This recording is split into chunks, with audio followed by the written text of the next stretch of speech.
Hello, everyone, and today we are going to discuss why there actually might be two bull runs instead of just one.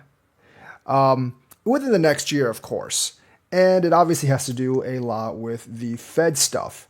Jerome Powell is stepping down. There are a bunch of people competing for the upcoming race to be Fed governor, obviously, all trying to kiss up to Trump. So he will actually appoint them, but that might not matter because that might be good for us. Well, let's actually look at Jerome Powell's tenure and when he's actually going to step down. So Jerome Powell's term as chair of the Fed ends in May 2026. So that is roughly right now is almost September, 4 more months this year. So he's out in like 8-9 months, basically.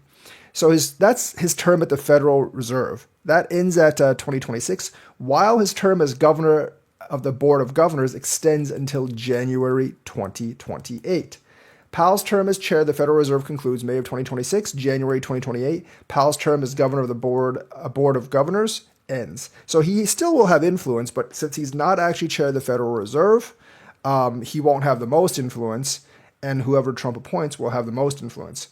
Remember, the rate cut decision is made by a Board of Governors, not just the Fed chair himself. But right now, only 2 governors are siding with Trump in wanting rate cuts. The other 9 are holding back. But Powell did actually say that the environment might warrant rate cuts. So Powell was appointed to his second term as chair in May 2022. He was first appointed in 2018. His role as chair is a 4-year term, while his term as governor is a longer, non-renewable 14-year term. So he was originally appointed to the governorship in 2014. That's why it ends in 2028.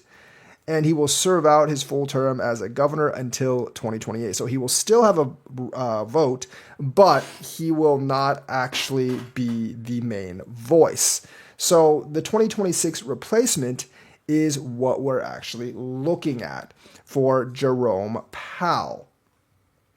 So the thing is, he did actually mention at Jackson Hole that the environment might actually be right for the Fed to reconsider its policy decisions. And that people took as he's going to lower rates. Now, that's not 100%. That obviously dependent on both CPI and PPI.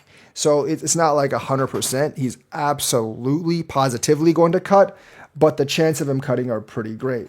So we have the ETFs, obviously, like we've been talking about, coming in October, and I think October, November, December is actually going to be a pretty good time. And I do think we're going to have a bull run at that, because I do think we'll at least get one rate cut that'll get people somewhat excited, and they know that the governorship's going to be replaced next year, so I think that will add fuel to the fire, and that way the rate cut, I think like the rate cut, if we have one, will actually contribute. It won't be the sole cause, but it will actually contribute to the rise in prices at the end of this year. Now, after that, I do think there's going to be a bit of a dip between the first and the second bull run, because if I look at the producer price index, it is creeping up. That eventually will probably flood over the consumer price index. The price of oil is remaining low, although if you're in the Midwest, you'll see price of gas going up the next few days, mainly because there's been flooding at the Indiana refinery, and that's a local cause, but it basically supplies like Chicago and a lot of the Midwest. So if you're in the Midwest and oil prices rise by 30-40 cents like it has around here, that's more of a temporary thing, and it will go down after a couple of weeks. After they get the refinery all fixed and stuff, it'll actually go down, but that's not nationwide, so that should not affect CPI or PPI that much nationwide. However, the tariffs most definitely will, and you saw that in the last PPI number report. And of course, I think it's going to continue to come and then over the next few months, which will bleed into CPI. But I think we'll probably get 1 or 2 rate cuts first before that really hammers home, and the cuts have to stop. Now, with the cuts, obviously, and the ETFs, I do think we'll have a pretty good run. But after that, in January, February, we might actually have a little bit of a drop as the inflation starts to tick up a little bit. But despite that, Trump is going to have his new guy in place by June. So essentially, like when we have the meetings next year in July, August, September, whatever, those there'll be more rate cuts regardless of what the inflation is, unless it's like super bad, which I don't really expect it to be. So even if inflation's at like 3.54, I think he will actually cut rates, and that will spur more people, especially with inflation, to invest in something like Bitcoin. Because, you know, if there's inflation and the rates are low, no point in going to bonds. There's a lot of money in bonds right now, like a whole lot of money in bonds right now. And since there's so much money in bonds, some of that money is going to come over to both equity and crypto because they need to beat the inflation rate. And it's going to be hard to beat the inflation rate with a low interest rate. So they're not going to be able to keep like the trillions of dollars in bonds if they want to beat the inflation rate.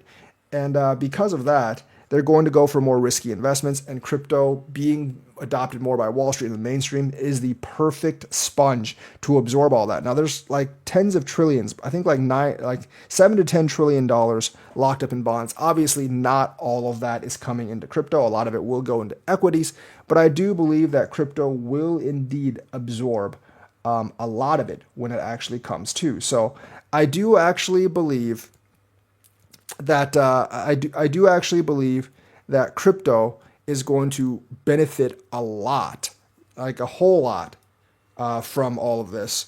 And I do actually think that it's going to boost us up, maybe like at the beginning of the second half of next year. So that's kind of my timeline. The Fed governor comes in May. It'll get approved really fast, either May or June. We start cutting immediately in July, August, September. July and September, we have big cuts, maybe by as much as 1 full percentage point, because Trump wants to cut it by 2. And all these guys are basically like trumpets, and they will do whatever he says. So they might actually cut the interest rate all the way down to 1.5 or 1%.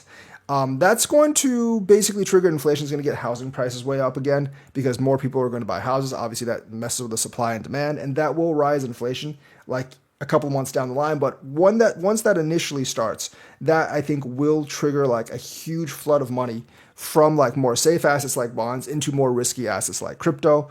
And obviously, you also have the 401k that's eligible coming in next year to get into crypto as well. So you could see a flux of several $100 billion into crypto over the short course of a month or two.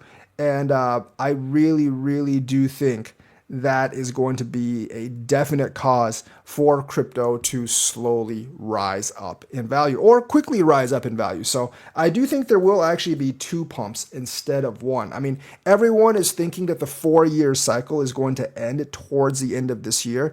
I don't really know how much effect the 4-year cycle is. And let's be honest now, the 4-year cycle has only happened twice, 2017 and 2021. So there's not that much historical data to actually basically corroborate it. And 2017 and 2021 weren't the same. They peaked at different times, especially for altcoins.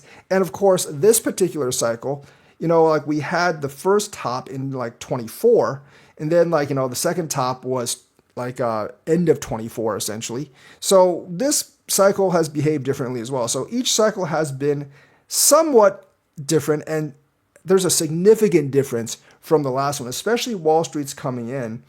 And because the interest rate stuff affects so much right now, and we're getting a new Fed governor next year, I think that might actually just be not all that relevant. Now, I would still follow the 4-year cycle somewhat for investing purposes. If, let's say, the price of crypto and alts especially rises towards the end of this year, and you hit your top like in December, and you're afraid of a sell-off, yeah, sell some of that bag in December. In fact, sell most of the bag in December and then buy back in a month or two later, because, you know, there's still time between the end of the year and when the new Fed governor comes in.